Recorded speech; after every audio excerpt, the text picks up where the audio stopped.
Hey, welcome back to Christy's Book Corner. I'm your host, Christy Mason, and today's another short 2 chapters in one video of Inkheart. This is really interesting. I love this book. This is my second time reading it, actually, so I can't put it down. But I think in November I am going to do Ink Spell, and then in December I'm going to do Ink Death, which is this is like a trilogy of this book. Which means I'm going to Costa Rica in December. So what I can do is I can make all these videos for December and probably the book for January. And I can just set the schedule for them to be published. So that's good. So I'm going to do that when it gets closer to the time when I go to Costa Rica. I'm so excited for that trip. Alright. So, chapter 11. A coward. We don't want to be that. Okay. Dustfinger did not steal into Maggie's room until he was quite sure she was asleep. She had locked her door unnotably. Eleanor had pursued her to do that because she didn't trust him, and because Maggie had refused to give Inkheart back to her. Dustfinger couldn't help smiling as he inserted the thin wire into the lock. What a stupid woman she was! In spite of all those books she'd read, did she really think such an ordinary lock was any obstacle? Well, perhaps it might be for a fat finger like yours, Eleanor, he whispered to himself as he opened the door. But my fingers play with fire, and it made them quick and skillful. His looking for Silvertongue's daughter was a more serious obstacle, and his guilty conscience didn't make matters any easier. Yes, Dustfinger did have a guilty conscience as he crept into Maggie's room, although he couldn't come to steal the book. Naturally, Capricorn still wanted it, the book and Silvertongue's daughter too. Those were his new orders, but that must wait. Tonight, Dustfinger was there for a different reason.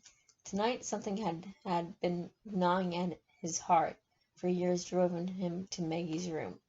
He stood thoughtfully beside the bed, looking at the sleeping girl. Betraying her father to Capricorn had not been particularly difficult, but with her it would be different. Her face reminded Dustfinger of another one, although no grief had yet left dark shadows on Maggie's childhood futures. Strange, every time the girls looked at him, he felt as wish to show her that he didn't deserve the distrust. He always saw her eyes, even when she was smiling at him. She looked at her father in a very different way, as if he could protect her from all the dark and the evil in the world. What a stupid, stupid idea! No one would be able to protect her from that. Dustfinger stroked the scars on his face and frowned. Enough of such useless thoughts. He would bring Capricorn what he wanted, the girl and the book, but not tonight. Gwen moved on his shoulder, trying to wiggle out of his collar, which he liked as little as he liked the dog's leash. Dustfinger always carried with him. He wanted to go hunting, but Dustfinger wasn't letting him out. Last night the marten had run away from him while he was talking to Basta. The furry little devil was still afraid of Basta. Dustfinger couldn't blame him. Maggie was sleeping soundly, her face buried in a gray sweater, perhaps her father's. She murmured something in her sleep, but Dustfinger couldn't make out what. Once again, his guilty conscience stirred, but he pushed the tiresome feeling away. He couldn't do with that kind of thing. Not now and not later. The girl was nothing to do with him, and he was quits with her father now. Yes, quits. He had no reason to feel like a miserable, double-dealing villain. He looked around the dark room in search of something. Where would Maggie put the book? There was a red box beside her bed. Dustfinger lifted the lid. Gwen's chains clinked softly as he leaned forward. The box was full of books. Wonderful books. Dustfinger took out the flashlight from under his coat and shone it on them. Look at that, he murmured. What beauties! Like a pretty party of ladies dressed in their best to go to a prince's ball. Silvertongue had probably rebounded them after Maggie's little fingers had worn out the old bindings. Yes, of course, there was his sign, the unicorn's head. Each book brought it, and each was bound in different colors. All the hues of rainbows were gathered together in that box. The book Dustfinger was looking for was right at the bottom. With its silvery green binding, it looked plain, or poor. Thinking about all the other grand and lordly volumes, it didn't surprise me, surprised Dustfinger, that Silvertongue had given this book such a plain dress to wear. Very likely Maggie's father hated it so much as he loved it. Dustfinger carefully extracted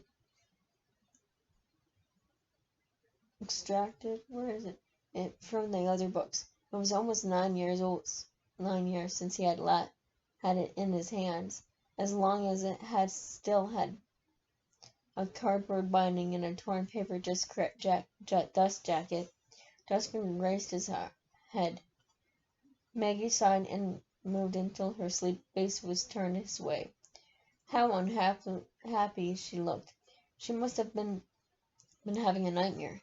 Her lips quivered, and her hand clutched the sweater as if she were looking for something or someone to give her security. But you are unusually alone in nightmares, dreadful alone. Dustfinger remembered many of his own bad dreams, and for a moment he was tempted to put out his hand and wake Maggie. What a softened heart fool he was. He turned his back to the bed, out of sight and out of mind. Then he opened the book hastily before he could think better of it. His breath was heavy, as if he had filled his mouth with liquid in preparation for breathing fire. He leafed through the first few pages and began to read, slowly turning page after page after page, but with every page his fingers hesitated a little longer, until suddenly he closed the book. Midnight was sleeping through the cracks in the shutters. He had no idea. Moonlight, not midnight, was sleeping through the cracks in the shutters. He had no idea how long he had been standing there, his eyes lost in the labyrinth of letters. He had always been a very slow reader. Coward, he whispered. Oh, what a coward you are, Dustfinger. He bit his lip until they hurt. Come on, he told himself. This may be your only chance, you fool. Once Capricorn has the book, he'll never let you look at it again. Once more he opened the book, leafed rapidly through about the middle, and closed it again, with a sound loud enough to make Maggie give a little start in her sleep, and bury her head under the covers. Dustfinger waited motionlessly beside the bed until she was breathing regularly again. Then leaned over her treasure chest with a deep sigh and put the book back under the others. Sonorously he closed the lid. Did you see that, Gwen? He whispered to the Martin. I just dared not look. Wouldn't you rather find a braver master? Think it over. Gwen chattered softly in his ear, but it was that. If that was an answer, Dustfinger didn't understand it. For a moment he went on listening to Maggie's quiet breathing, then stole back the door. Well, what does it matter? He murmured when he was out in the corridor. He wants to know the end of the story in advance. He climbed up the attic bedroom. Eleanor had given him and laid down on the narrow bed with the crates of books towering around it. but he could not sleep until morning came. That's chapter 11. So that's your picture of the book. That's probably Inkheart. And chapter 12. Going farther south. Yeah.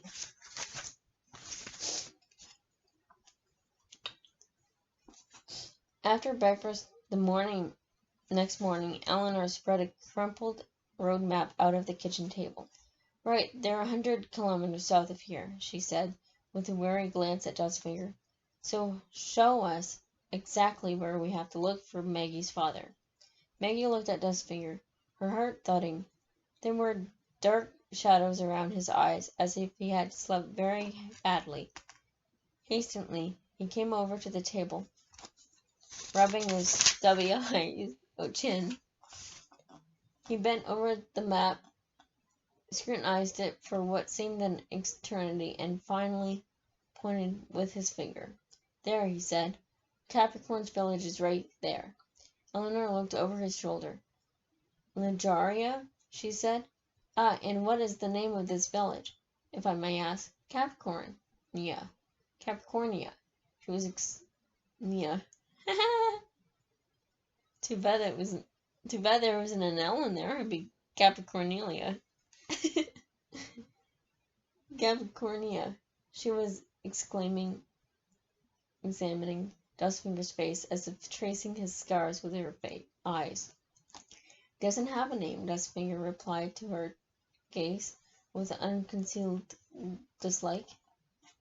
I expect it had one once, but the name was already forgotten before Capricorn settled there. You won't find it on this map or any other either. To the rest of the world, the village is just a collection of tumble-down houses among what can hardly be called a road. Eleanor bent close to the map. I've never been in that region. I was in Denoia once. I bought a few fine editions of Alice in Wonderland there, in good condition, and for half what it was worth. She looked quietly at Maggie. Do you like Alice in Wonderland? Not particularly, said Maggie, staring at the map. Eleanor shook her head at such childish folly and turned back to Dustfinger. What does this Capricorn do when he's not stealing books and abducting people's fathers? She asked. If I understood Maggie correctly, you know him pretty well. Dustfinger avoided her eyes and ran his fingers along a blue river winding its way through the green and pale brown of map. We come from the same place, he said, but apart from we don't have much in common.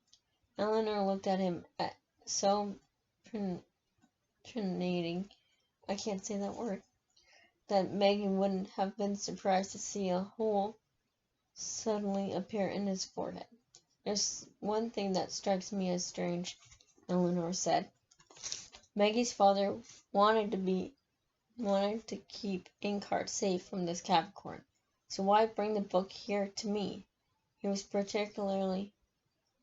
practically running into Capricorn's arms.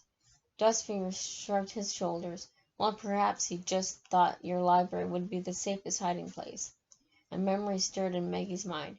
At first, she couldn't identify it, but then it all came flooding back to her, perfectly clearly, as vivid as a picture in the book. She saw Dustfinger standing beside her camper van at the gate of the farmhouse, and it was almost as if she heard his voice again. She looked at him in horror. You told Mo that Capricorn was in the north, she said. He specifically asked, and you said you were sure of it. Dustfinger examined his fingernails. Well, yes, that's right, he admitted without looking at Maggie or Eleanor. He just went on staring at his nails. Finally, he rubbed them on his sweater as if to remove an ugly mark. You don't trust me, he said, hoarsely, still without looking at them. Neither of you trust me. I can understand that, but I wasn't lying.